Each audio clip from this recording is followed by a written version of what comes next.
दिल से बंधी डोर, सास बहू के पवित्र रिश्ते की कहानी।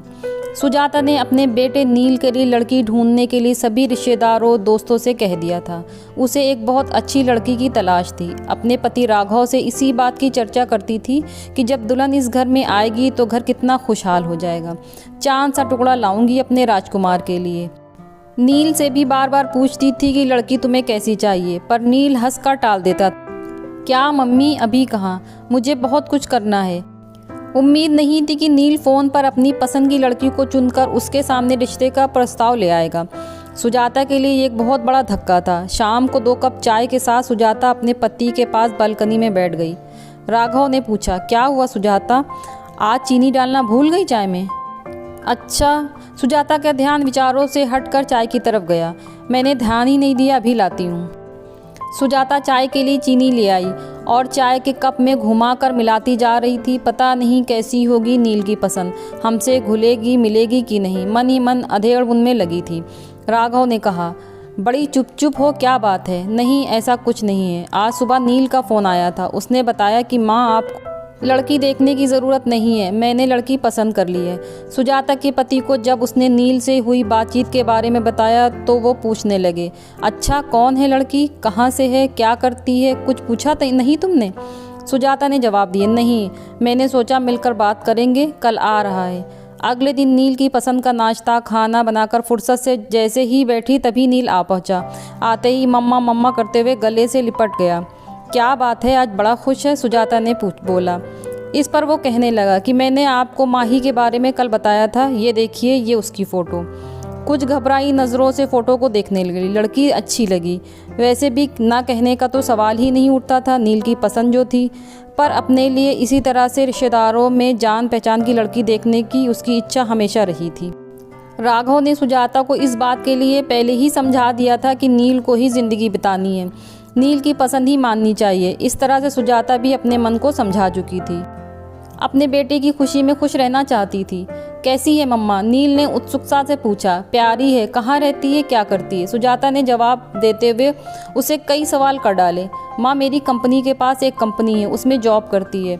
उसके घर में उसकी मम्मी पापा और एक छोटा भाई है।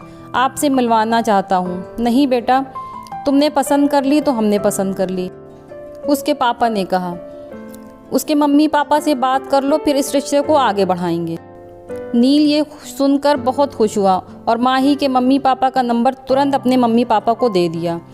कुछ दिन बाद दोनों का रिश्ता पक्का कर दिया। माही सांवले रंग रूप की थी, हाँ आंखें ज़रूर बड़ी थीं, लेकिन उसे देखकर सुजाता को लगा कि मैं तो इससे अच्छी ढूंढ कर लाती। गोरी चिट्टी, पर मन महसूस कर रह गई।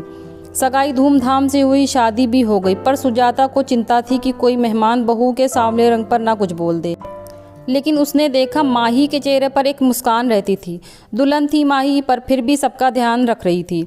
आपने पानी पिया, कुछ खाया? सब रिश्तेदार तारीफ करते नहीं थक रहे थे, पर माही ज़्यादा बोलती नहीं थी। शायद उसकी आदत ही ऐसी थी, कम बोलना। सुजाता को माही से ज़्यादा बातें करने का समय नहीं मिला। पहले मेहमान रहे, फिर वो हनीमून पर चले गए। वहाँ से लौटे तो दोनों की छुट्टियाँ ख़त्म हो गई थीं और दोनों दिल्ली लौट गए। नील ने 2 कमरों का एक मकान किराए पर लिया हुआ था। माही और वो दोनों साथ ही निकलते थे। दोनों की कंपनियां आसपास थीं। फ़ोन पर थोड़ी बहुत बात हो जाती थी, क्योंकि सुजाता को हमेशा राघव से माही की ही बात करनी होती थी। वो हमेशा कहती, माही शायद हमें पसंद नहीं करती। सुजाता को शिकायत होती कि वो दोनों घर नहीं आते। इस पर उसके पति राघव उसे समझा देते कि उनको छुट्टी नहीं मिल रही होगी। अभी शादी पर ही तो ली थी कितनी सारी छुट्टी। पर सुजाता के मन में एक डर था, बिना जान पहचान की शादी हुई है। माही के कम बोलने की आदत की वजह से सुजाता और माही शादी होने के बावजूद भी एक दूसरे को ज़्यादा करीब से नहीं जान पाए थे। एक दिन नील ने फ़ोन किया और कहा, आप और पापा कुछ दिन के लिए आ जाओ, हम दोनों को छुट्टी नहीं मिल रही है, लेकिन आप लोग यहाँ आ जाइए, साथ मिलकर रहेंगे। सुजाता ने बहुत आनाकानी करते हुए मना किया, नहीं अभी नहीं, फिर कभी। लेकिन नील मानने को तैयार ही नहीं था। अच्छा, तेरे पापा से पूछकर बताऊंगी। राघव के हाँ कहने पर सुजाता की खुशी बढ़ गई और उसने एक लिस्ट तैयार कर ली कि क्या क्या राघव के साथ वो बाज़ार से जाकर नील की पसंद का लेगी। माही की भी खाने पीने की पसंद उसे पता चल चुकी थी, इसलिए उसने लड्डू, पंजीरी और घर का काफ़ी सामान बना लिया था। और बाज़ार से भी उसके लिए शर्ट और सूट खरीद लाई थी। आखिर पहली बार बेटे और बहू के पास रहने जा रही थी। राघव और सुजाता टैक्सी करके दिल्ली पहुंच गए। सुजाता सोचने लगी, माही ऑफिस में होगी, छुट्टी तो ली नहीं होगी। दरवाजे पर ताला नहीं था। सुजाता को अच्छा महसूस हुआ। डोरबेल बजाते ही माही ने पैर छुए और नाश्ता और चाय लेकर आ गई। माही ने कहा, आप नहा धोकर कपड़े बदल लीजिए, मैं थोड़ी देर में खाना लाती हूँ। सामने नया टॉवल रख दिया। ये देखकर राघव मुस्कुराए। थोड़ी टेढ़ी निगाह से सुजाता थोड़ी सी मुस्कुराहट के साथ नजरें नीची करके नाश्ता करने लगी। देखा, बहू कितनी समझदार है। राघव के ये कहने पर सुजाता कुछ नहीं बोली। कहती भी क्या, शाम को जब नील आया तो सब खुशी से मिले। सुजाता सामान दिखाने में लग गई। सब खुश थे। नील, सुजाता और राघव बातें कर रहे थे। माही अपने उधर उधर के काम निपटाने में लगी थी, बस एक छोटी सी मुस्कुराहट लिए। रात का खाना बाहर से ही ऑर्डर कर दिया था। सबने मिलकर खाना खाया। खा पीकर सब सोने चले गए। माही ने 2 चादर, 1 जग पानी और गिलास सब रख दिया था। सुजाता मन ही मन खुश हो रही थी। जैसा उसने सोचा था माही वैसी ही थी, घर को घर समझने वाली। अगले दिन ऑफिस था। नील बताता था कि दोनों कॉर्नफ्लेक्स खाकर जाते थे। सुजाता ने सोचा उन्हें कंपनी से मिल जाता होगा खाना, इसलिए कुछ ज़्यादा खाकर नहीं जाते। उसने सोचा क्यों ना मैं अपने राघव के लिए कुछ बना लूँ। तभी माही की आवाज़ से उसका ध्यान टूटा। माँ, नाश्ता रेडीमेड है, ढोकला नील ने बाजार से ला दिया था। सुजाता ने देखा माही नया सूट पहनकर तैयार थी। ये वो सूट था जो सुजाता लाई। माही ने आगे बोला, खाना बना दिया है, खा लीजिएगा। अपने दिए सूट से में माही को देखकर सुजाता को खुशी महसूस हुई कि माही ने दिए का मान रखा। सुंदर लग रही थी माही। सुजाता ने धीरे से कहा और तुरंत बात पलट दी, अरे मैं बना लेती नाश्ता। माही ने कहा, नहीं माँ, आप क्यों काम करेंगी, अच्छा चलते हैं, कहकर गले लगकर ऑफिस के लिए निकल गई। सुजाता ने माही की आंखें पढ़ ली थी कि बिजी होने पर भी छोटी छोटी बातों का ध्यान रख रही थी माही। राघव सुनो, सुजाता ने अपने गालों पर हाथ रखकर कहा, मुझे माही के गले लगने का स्पर्श देर तक महसूस हो रहा है। आज बेटी होती तो ऐसे ही गले लगती। राघव ने भी अखबार पढ़ते पढ़ते भावुक दिल से हाँ कहा। लेकिन अगले दिन राघव से सुजाता कहने लगी, क्या फ़ायदे आने का, दोनों को छुट्टी भी नहीं है और टाइम भी नहीं बिता पाते हमारे साथ। राघव भी हाँ में हाँ मिला दी। सुजाता कहने लगी कि 1-2 दिन में हम चले जाएंगे। अगले दिन माही सुबह ही नाश्ता बनाने में लग गई। सुजाता ने माही से कहा, तुम तैयार हो जाओ, मैं ये कर लूँगी। नहीं माँ, आज शुक्रवार है, हम दोनों ने छुट्टी ली है और शनिवार इतवार की तो छुट्टी होती ही है। हमारी 3 दिन की छुट्टी, आपको ये शहर हम घुमा देंगे। मन ही मन सुजाता मुस्कुरा रही थी। बेटे बहू के साथ पूरा दिन बिताएंगे। चारों घूमने निकल पड़े। जहाँ भी संभल कर चलना होता माही तुरंत सुजाता का हाथ पकड़ लेती। 3 दिन पता ही नहीं चले।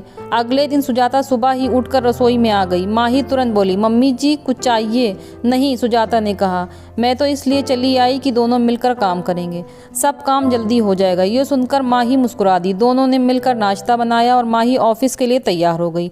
नील और माही चले गए। सुजाता राघव से माही की तारीफ किए जा रही थी और राघव मुस्कुरा रहे थे। तुम वही हो जो माही के लिए इतना डरी बैठी थी? सुजाता धीरे से मुस्कुरा दी। शाम को नील और माही ऑफिस से आए। खाना खाते समय राघव ने कहा, नील हम कल जाने की सोच रहे हैं। नील ने कहा, अभी कुछ और दिन रुकिए, अभी तो खूब मन लग रहा है। आप अकेला तो महसूस नहीं कर रहे हैं? नहीं नील बेटा, तुम्हारी मम्मी साथ है ना, तो दिन आराम से कट जाता है। कभी टीवी देख लेता हूँ तो कभी अखबार पढ़ लेते हैं, ऐसे में समय का पता ही नहीं चलता। नील ने कहा, तो फिर क्यों जाना है? खाना खाने के बाद बर्तन समेटकर माही कमरे में आकर बोली, मम्मी जी शाम को ऑफिस से आकर बहुत अकेलापन लगेगा। आप दोनों को आने से रौनक हो गई है, थोड़े दिन और रुक जाइए।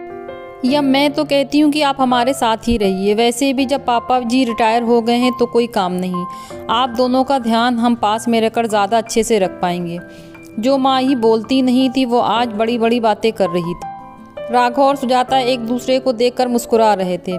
तभी माही के पास आकर उसका हाथ अपने हाथों में ले लिया। कहने लगी कि कितना ध्यान रखती हो तुम हम सबका। नील बड़ा किस्मत वाला है जो मैं एक अच्छी बहू मिली। इतनी अच्छी तो मैं भी नहीं ढूंढ पाती। ये सुनकर माही सुजाता के गले लग गई। माही बोली, मम्मी जी मैं भी किस्मत वाली हूँ जो ऐसा परिवार मिला। प्यार और अपनेपन की वजह से दिल की बात दिल तक पहुँच गई थी। आजकल दोनों के रिश्तों में बदलाव आया है। समझदारी और प्यार से रिश्ते मजबूत होते। तो दोस्तों आज की कहानी अगर आपको अच्छी लगी हो तो मेरे चैनल को सब्सक्राइब, वीडियो को लाइक और शेयर करना ना भूलें। Thank you.